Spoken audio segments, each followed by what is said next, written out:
വിശുദ്ധരാണ്. ഇദ്ദേഹത്തിന്റെ ചെറുപ്പത്തിൽ പിതാവ് മരിച്ചെങ്കിലും സഹോദരി മക്രീനയാണ് ഇദ്ദേഹത്തെ വളർത്തിക്കൊണ്ടുവന്നതും ഭക്താഭ്യാസങ്ങൾ പഠിപ്പിച്ചതും. വിശുദ്ധ എമിലിയ സ്ഥാപിച്ച ആശ്രമത്തിൽ ചേർന്ന ഇദ്ദേഹം വിശുദ്ധ ബാസിലിനു ശേഷം AD 362 ആശ്രമാധിപനായി. അക്കാലത്ത് പൊന്തൂസിലും കപ്പദോച്ചിയയിലും ഭയങ്കരമായ ക്ഷാമം അനുഭവപ്പെട്ടു തുടങ്ങി.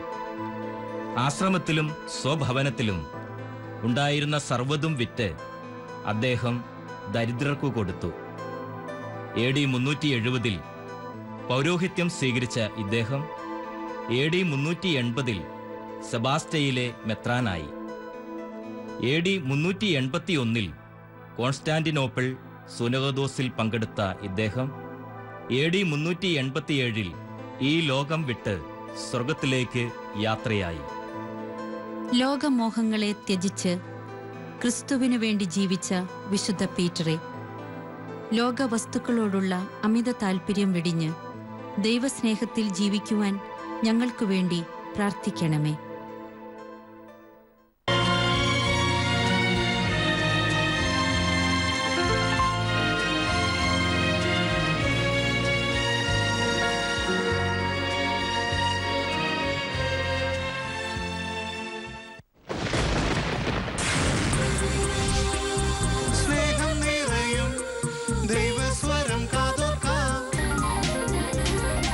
ആശ്വാസം നേടാം, ഹൃത്തിനുള്ളിൽ ജീവൻ നൽകും വചനം, തിരുവചനം.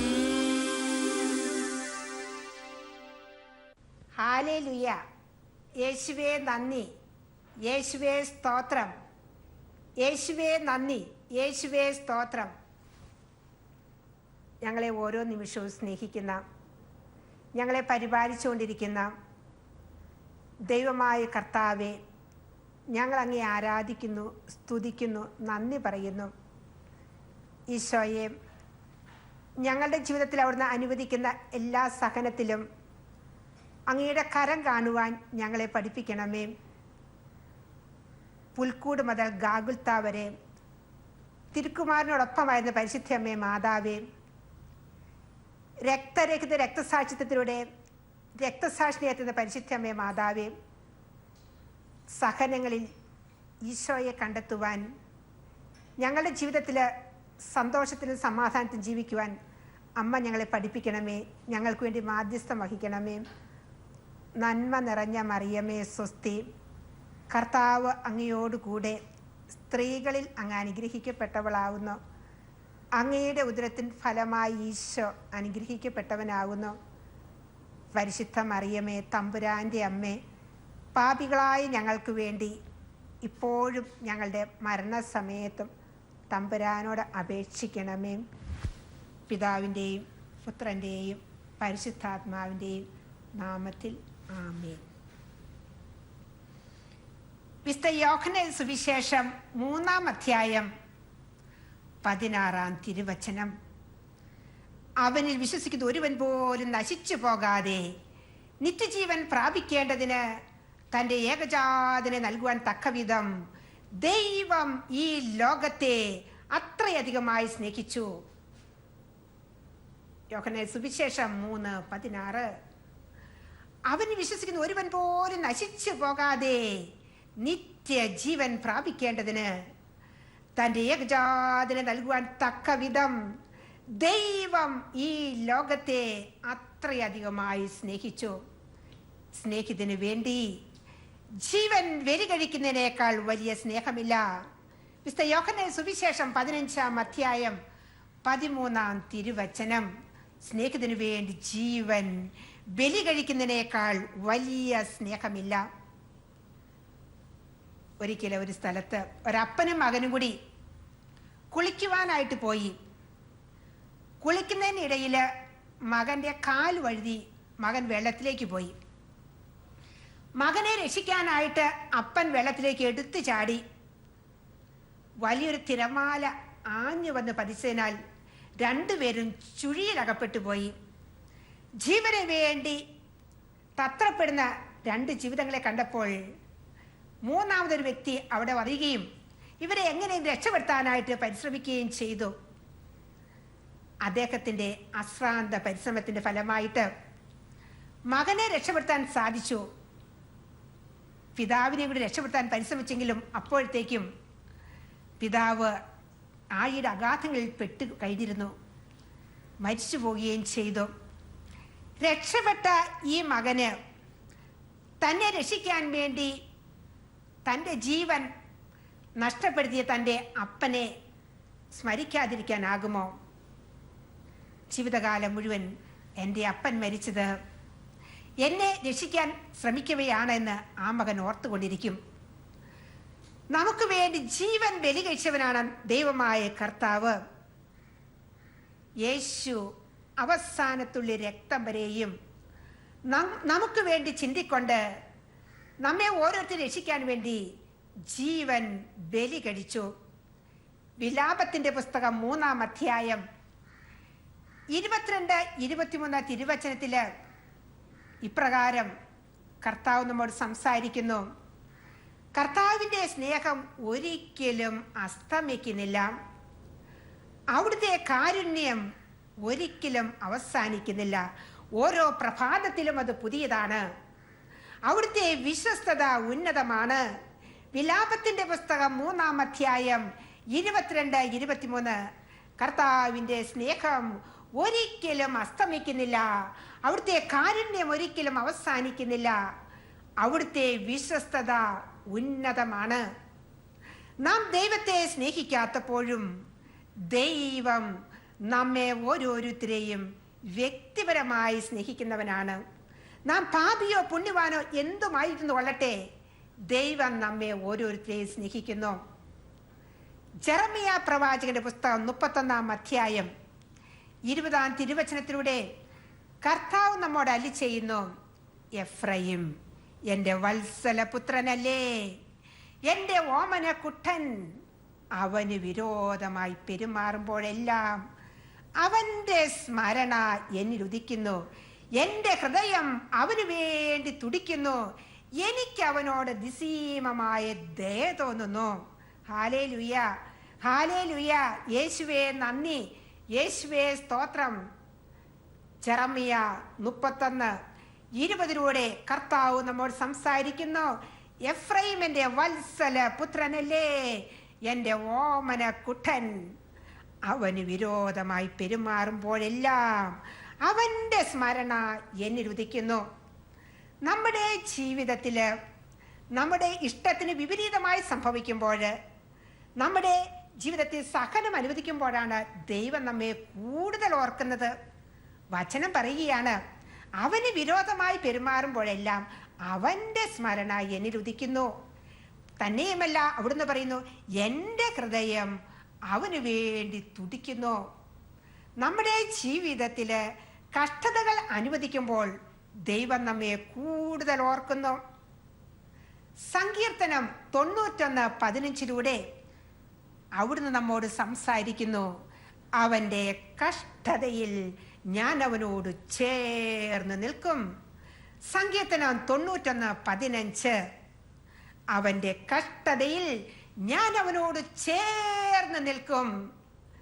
ദൈവം നമ്മുടെ കഷ്ടതയിൽ നമ്മോട് ചേർന്ന് നിൽക്കുന്ന ദൈവമാണ്.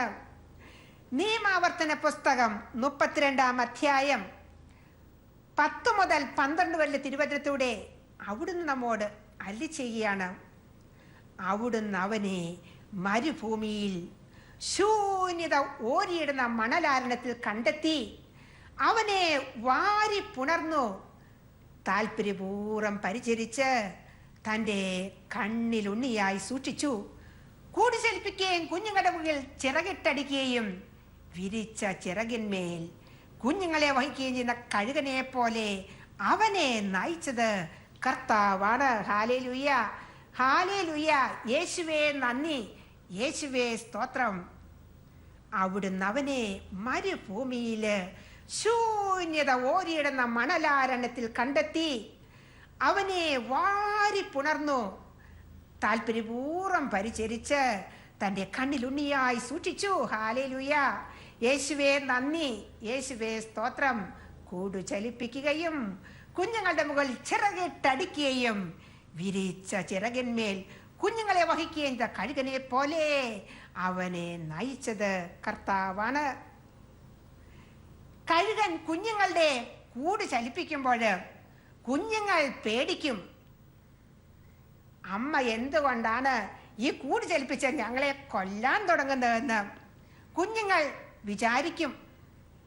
എന്നാൽ ഉയരത്തിൽ പറക്കുവാനുള്ള കഴിവ് തൻ്റെ മക്കൾക്ക് നേടിക്കൊടുക്കുവാൻ വേണ്ടിയിട്ടാണ് കഴുകൻ കൂട് ചലിപ്പിക്കുന്നതെന്ന് ആ കുഞ്ഞുങ്ങൾക്ക് അപ്പോൾ മനസ്സിലാകുകയില്ല. കൂട് ചലിപ്പിച്ചാലും കഴുകൻ തൻ്റെ കുഞ്ഞുങ്ങൾ ഒരിക്കലും താഴെ പോകാതിരിക്കാനായി കുഞ്ഞുങ്ങളുടെ താഴെ ചിറക് വിരിച്ചുകൊണ്ട് കുഞ്ഞുങ്ങളുടെ കാവലിനായി താഴെ ചിറക് വിരിച്ച് പിടിച്ചുകൊണ്ട് നിൽക്കും. നമ്മുടെ ജീവിതത്തിൽ സഹനങ്ങൾ ഉണ്ടാകുമ്പോൾ നാമും അന്താളിക്കാറുണ്ട്. അസംഭവ്യമായ എന്തോ സംഭവിച്ചതുപോലെ നാമും പേടിക്കാറുണ്ട്. സങ്കീർത്തനം 119:71 ഇപ്രകാരം കർത്താവ് നമ്മോട് അരുളി ചെയ്യുന്നു. അവിടുന്ന് ഇപ്രകാരം നമ്മോട് പറയുകയാണ്, ദുരിതങ്ങൾ എനിക്ക് ഉപകാരമായി, തന്മൂലം ഞാൻ അങ്ങയുടെ ചട്ടങ്ങൾ അഭ്യസിച്ചുവല്ലോ.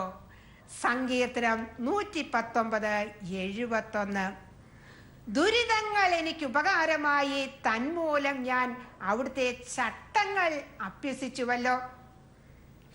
ദൈവമായ കർത്താവിൻ്റെ സൈനില്ലാതെ ഒരു സഹനവും കർത്താവ് നമ്മുടെ ജീവിതത്തിലേക്ക് അയക്കുകയില്ല. നമ്മുടെ ജീവിതത്തിൽ കർത്താവ് യേശു അനുവദിക്കുന്ന ഓരോ സഹനത്തിലും ദൈവമായ കർത്താവിൻ്റെ സ്വർഗത്തിൻ്റെ അതിനാഥന്റെ കയ്യൊപ്പുണ്ട്. പ്രഭാഷകന്റെ പുസ്തകം 2-ാം അധ്യായം 5-ാം തിരുവചനം.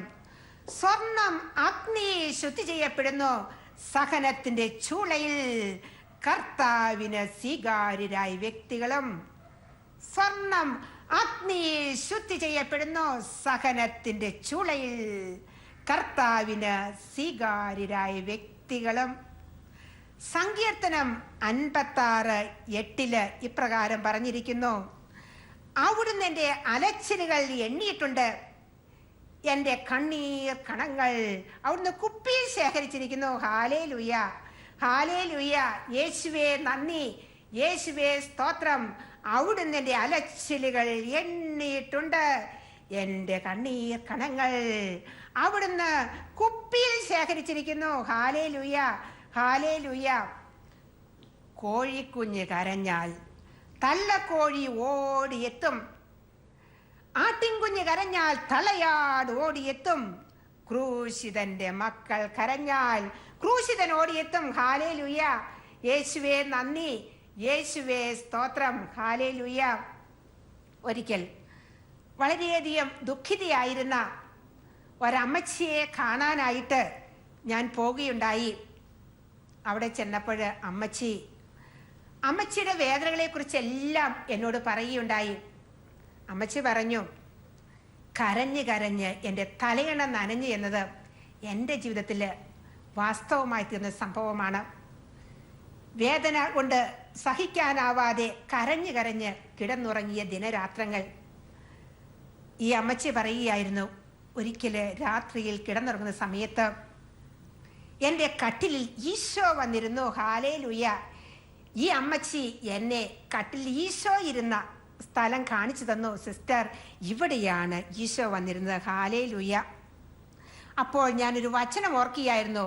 എസെക്കിയേൽ പ്രവാചകന്റെ പുസ്തകം 37-ാം അധ്യായം 27-ാം തിരുവചനം. എൻ്റെ വാസസ്ഥലം അവിടെ മധ്യേ ആയിരിക്കും, എൻ്റെ വാസസ്ഥലം അവിടെ മധ്യേ ആയിരിക്കും, ഞാൻ അവിടെ ദൈവവും അവർ എൻ്റെ ജനവുമായിരിക്കും. എൻ്റെ ആലയം അവിടെ മധ്യത്തിൽ നിത്യമായി സ്ഥിതി ചെയ്യുമ്പോൾ ഇസ്രായേലിനെ വിശുദ്ധീകരിക്കുന്ന ദൈവമായ കർത്താവ് ഞാനാണെന്ന് ജനതകൾ അറിയും. എസെക്കിയേൽ പ്രവാചകന്റെ പുസ്തകം 37-ാം അധ്യായം 27-ാം തിരുവചനം. ഹാലേലൂയ. നമ്മുടെ ദുഃഖങ്ങൾ അറിയാത്തവനല്ല നമ്മുടെ ദൈവമായ കർത്താവ്. അവർ നമ്മിൽ ആരും അകലെയല്ല. എന്തെന്നാൽ നാം അവനിൽ ജീവിക്കുന്നു, അവനിൽ ചരിക്കുന്നു, അവനിൽ നിലനിൽക്കുന്നു. അപ്പസ്തോല പ്രവർത്തനം 17-ാം അധ്യായം 27-28 പറഞ്ഞിരിക്കുന്നു, അവിടുന്ന് നമ്മിൽ ആരിൽ നിന്നും അകലെയല്ല. എന്തെന്നാൽ നാം അവന് ജീവിക്കുന്നു, അവന് ചരിക്കുന്നു, അവനിൽ നിലനിൽക്കുന്നു. ഹല്ലേലൂയ. യേശുവേ നന്ദി, യേശുവേ സ്തോത്രം. യെശയ്യാ പ്രവാചകന്റെ പുസ്തകം 43-ാം അധ്യായം 1 മുതൽ തിരുവചനത്തിലൂടെ കർത്താവ് നമ്മോട് അരുളിച്ചെയ്യുന്നു, യാക്കോബേ നിന്നെ സൃഷ്ടിക്കുകയും ഇസ്രായേലേ നിന്നെ രൂപപ്പെടുത്തിയ കർത്താവ് അരുളിച്ചെയ്യുന്നു, ഭയപ്പെടേണ്ട, ഞാൻ നിന്നെ രക്ഷിച്ചിരിക്കുന്നു, ഞാൻ നിന്നെ പേര് ചൊല്ലി വിളിച്ചിരിക്കുന്നു. നീ എന്റേതാണ്. നീ സമുദ്രത്തിലൂടെ കടന്നു പോകുമ്പോൾ ഞാൻ നിന്നോട് കൂടെയുണ്ടായിരിക്കും. നീ നദികൾ കടക്കുമ്പോൾ അത് നിന്നെ മുക്കിക്കളയില്ല. നീ അഗ്നിയിലൂടെ നടന്നാലും നിനക്ക് പൊള്ളലേൽക്കുകയില്ല, ജാല നിന്നെ ദഹിപ്പിക്കുകയില്ല. ഞാൻ നിന്റെ ദൈവമായ കർത്താവും ഇസ്രായേലിന്റെ പരിശുദ്ധനുമാണ്. Hallelujah, hallelujah. യേശുവേ നന്ദി, യേശുവേ സ്തോത്രം. യാക്കോബേ നിന്നെ സൃഷ്ടിക്കുകയും ഇസ്രായേലേ നിന്നെ രൂപപ്പെടുത്തുകയും ചെയ്ത കർത്താവ് അരുളിച്ചെയ്യുന്നു, ഭയപ്പെടേണ്ട, ഞാൻ നിന്നെ രക്ഷിച്ചിരിക്കുന്നു, ഞാൻ നിന്നെ പേര് ചൊല്ലി വിളിച്ചിരിക്കുന്നു. നീ എന്റേതാണ്, നീ എന്റേതാണ്. നീ സമുദ്രത്തിലൂടെ കടന്നു പോകുമ്പോൾ ഞാൻ നിന്നോട് കൂടെ ഉണ്ടായിരിക്കും. നീ നദികൾ കടക്കുമ്പോൾ അത് നിന്നെ മുക്കിക്കളയില്ല. നീ അഗ്നിയിലൂടെ നടന്നാലും നിനക്ക് പൊള്ളലേൽക്കുകയില്ല, ജാല നിന്നെ ദഹിപ്പിക്കുകയില്ല. ഞാൻ നിന്റെ ദൈവമായ കർത്താവ് ഇസ്രായേലിന്റെ പരിശുദ്ധനുമാണ്. ഹല്ലേലൂയ. യേശുവേ നന്ദി, യേശുവേ സ്തോത്രം. നമ്മുടെ ജീവിതത്തില് അഗ്നി പരീക്ഷണങ്ങൾ ഉണ്ടായാലും, പെരുവെള്ളത്തിലൂടെ കടക്കേണ്ടി വരുന്ന അവസരങ്ങൾ ഉണ്ടായാലും കർത്താവ് നമ്മോട് കൂടെയുണ്ട്. അവിടുന്ന് അറിയാതെയും അനുവദിക്കാതെയും നമ്മുടെ ആരുടെയും ജീവിതത്തിൽ യാതൊന്നും സംഭവിക്കുന്നില്ല.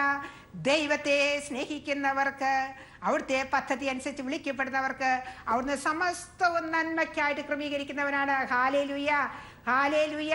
യേശുവേ നന്ദി, യേശുവേ സ്തോത്രം. യാക്കോബ് ശ്ലീഹ എഴുതിയ ലേഖനം 5-ാം അധ്യായം 17-18 തിരുവചനത്തിലൂടെ കർത്താവ് നമ്മോട് അരുളിച്ചെയ്യുന്നു, ഏലിയ നമ്മെ പോലൊരു മനുഷ്യനായിരുന്നു. മഴ പെയ്യാതിരിക്കാൻ അവൻ പ്രാർത്ഥിച്ചു, അതിൻ്റെ ഫലമോ 3 വർഷവും 6 മാസവും മഴ പെയ്തില്ല. വീണ്ടും പ്രാർത്ഥിച്ചു, അപ്പോൾ ആകാശം മഴ നൽകുകയും ഭൂമി ഫലം പുറപ്പെടുവിക്കുകയും ചെയ്തു. യാക്കോബ് ശ്ലീഹ ലേഖനം 5-ാം അധ്യായം 17-18 തിരുവചനം. ഏലിയ നമ്മെ പോലൊരു മനുഷ്യനായിരുന്നു. മഴ പെയ്യാതിരിക്കാൻ പ്രാർത്ഥിച്ചു, അതിന്റെ ഫലമോ 3 വർഷവും 6 മാസവും ഭൂമിയിൽ മഴ പെയ്തില്ല. വീണ്ടും പ്രാർത്ഥിച്ചു, അപ്പോൾ ആകാശം മഴ നൽകുകയും ഭൂമി ഫലപുഷ്ടമാവുകയും ചെയ്തു. നമ്മളൊക്കെ ചിന്തിക്കും, ഏലിയ പ്രാർത്ഥിച്ചപ്പോൾ അങ്ങനെ സംഭവിച്ചു. നമ്മൾ പ്രാർത്ഥിച്ചാൽ അങ്ങനെയൊക്കെ സംഭവിക്കുമോ എന്ന് സംശയം തോന്നാം. എന്നാൽ വിശ്വാസത്തോടുകൂടി നാമും പ്രാർത്ഥിച്ചാൽ ഏലിയായുടെ ജീവിതത്തിൽ സംഭവിച്ചത് തന്നെ നമ്മുടെ ജീവിതത്തിൽ നമുക്ക് കാണാനായിട്ട് കഴിയും. ഒരു കുടുംബനാഥൻ പറഞ്ഞൊരു കാര്യം ഞാൻ ഓർക്കുകയാണ്. അദ്ദേഹം വലിയൊരു ബിസിനസ് നടത്തിക്കൊണ്ടിരുന്ന വ്യക്തിയായിരുന്നു. അദ്ദേഹം ബിസിനസ് പ്രതീക്ഷിച്ച രീതിയിൽ മുന്നോട്ട് കൊണ്ടുപോകാനായിട്ട് അദ്ദേഹത്തിന് കഴിഞ്ഞില്ല. വളരെ പരാജയമായിരുന്നു അദ്ദേഹത്തിൻ്റെ ബിസിനസ്. ഹൈ ലെവൽ ബിസിനസ് നടത്തിക്കൊണ്ടിരുന്ന അദ്ദേഹത്തിൻ്റെ ബിസിനസ് പൊട്ടി. അദ്ദേഹത്തിൻ്റെ വസ്തുവകളെല്ലാം നഷ്ടപ്പെട്ടു. അവസാനം താമസിക്കുന്ന വീടും അതിനു ചുറ്റുമുള്ള അല്പസ്ഥലവും മാത്രം ഉണ്ടായിരുന്നു. പക്ഷേ അതും ജപ്തി ചെയ്യുന്ന സാഹചര്യമുണ്ടായി.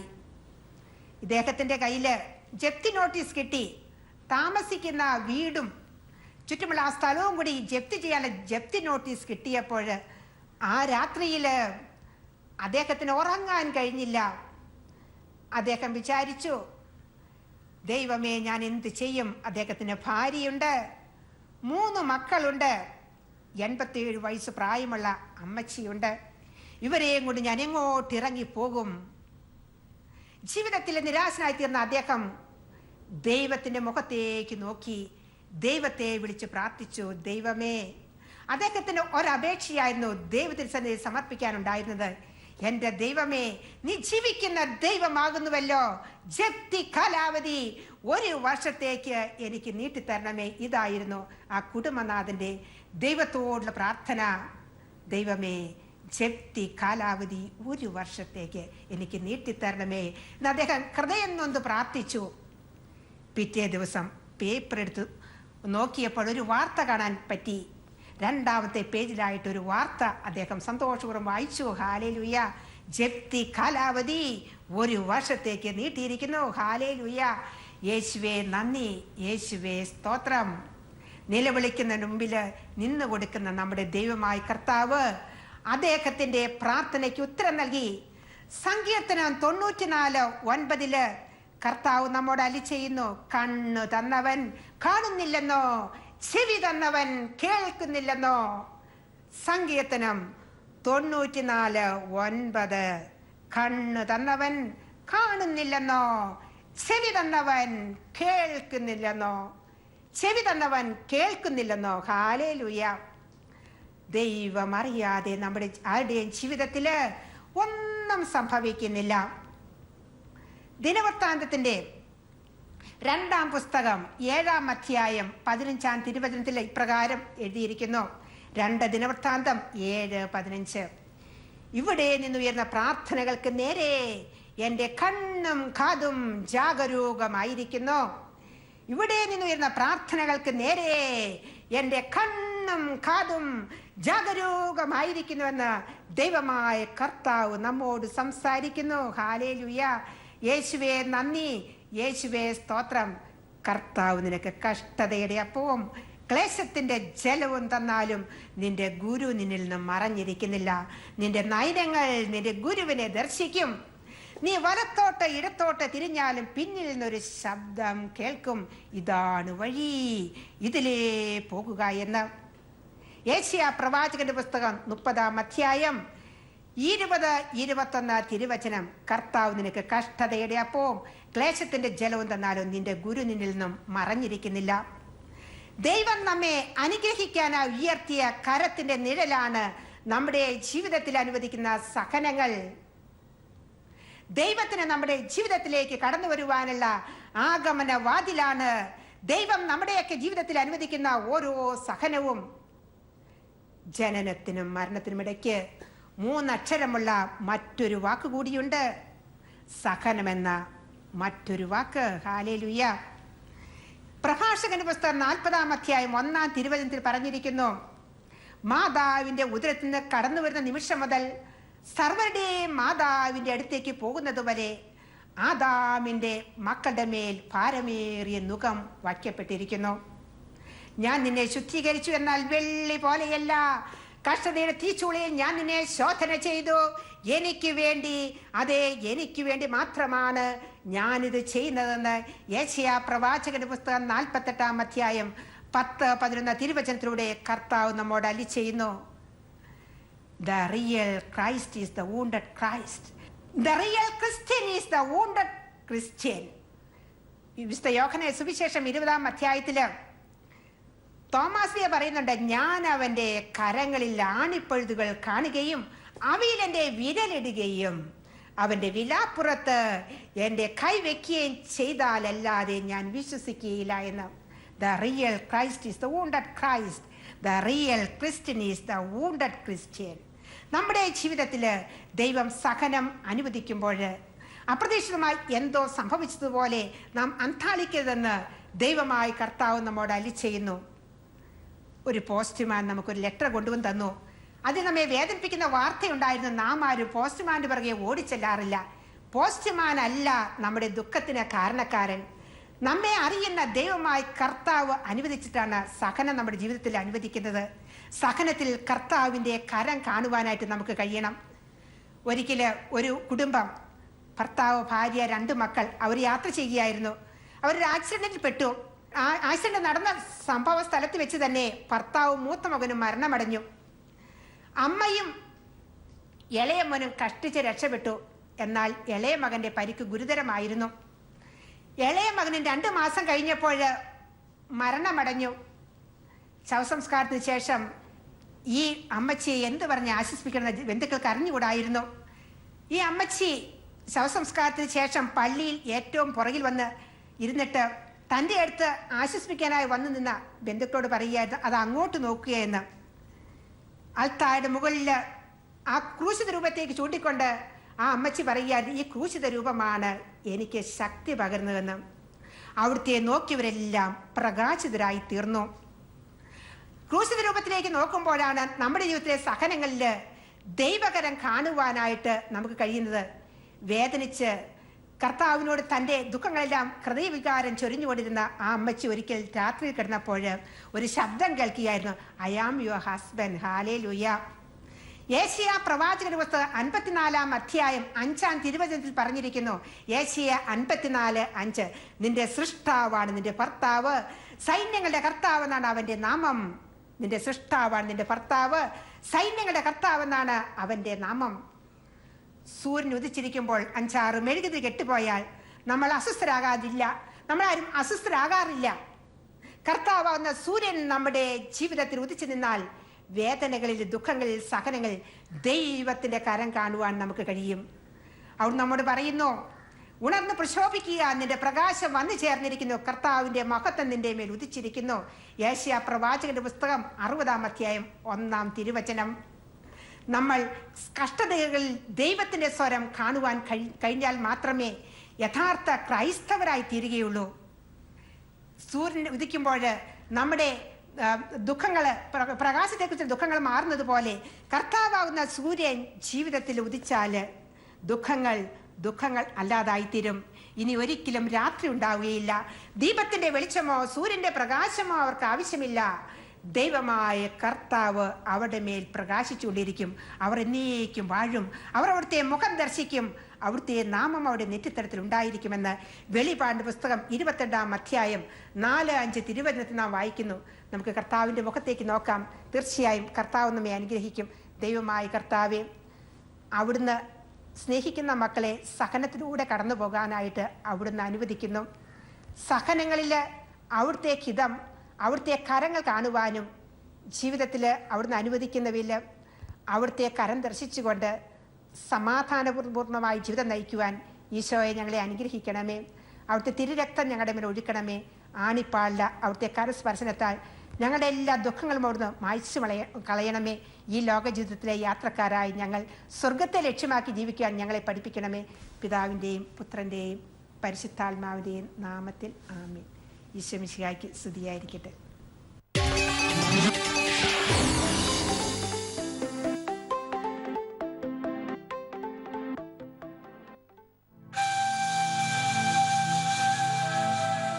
തന്റെ മുൻപാകെ സ്നേഹത്തിൽ പരിശുദ്ധരും നിഷ്കളങ്കരുമായിരിക്കാൻ ലോകസ്ഥാപനത്തിനു മുൻപ് തന്നെ അവിടുന്ന് നമ്മെ ക്രിസ്തുവിൽ തിരഞ്ഞെടുത്തു.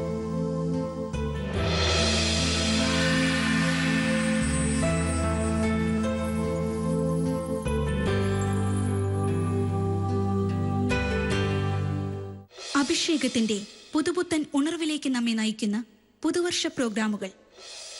യൂക്കറിസ്തിയ ഇന്നും തുടരുന്ന മഹാത്ഭുതമാണ് കർത്താവിന്റെ പീഡാസഹനത്തെയും കുരിശുമരണത്തെയും ഉത്ഥാനത്തെയും ആചരിക്കുന്ന പരിശുദ്ധ കുർബാനയുടെ ആഘോഷം. തിരുവരങ്ങ് ചോട്ടിൽ വെച്ചാണ് നീ ആലിംഗപത്യരായി ഇവരെ കണ്ടത്? അതൊരു കരിയാമ്പു മരത്തിന്റെ ചോട്ടിൽ വെച്ചാണ്. സഫലമീ ജീവിതം. എല്ലാ കുട്ടികൾക്കും അച്ഛൻ ആവശ്യത്തിനുള്ള പൈസയും കൊടുത്ത് അങ്ങനെയാണ് ആ കുട്ടികളെല്ലാം രക്ഷപ്പെടുത്തി പോയത്. അതൊരു വലിയ ദൈവദൈവത്വമാണ്, ദൈവാനുഗ്രഹം. പാവച്ചങ്ങാതി അല്ല, ഈ ജാനിക്ക് എപ്പോഴും സംശയം. ജാനിയുടെ ആർത്തി പിടിച്ചുള്ള പാലുകടി കണ്ടപ്പോ ഞാൻ അറിയാതെ ചിരിച്ചുപോയി. Tender rhymes.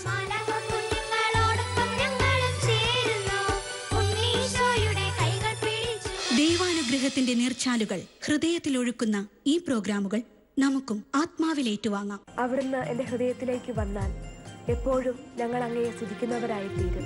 എല്ലാ നേരവും സ്തുതി പാടും.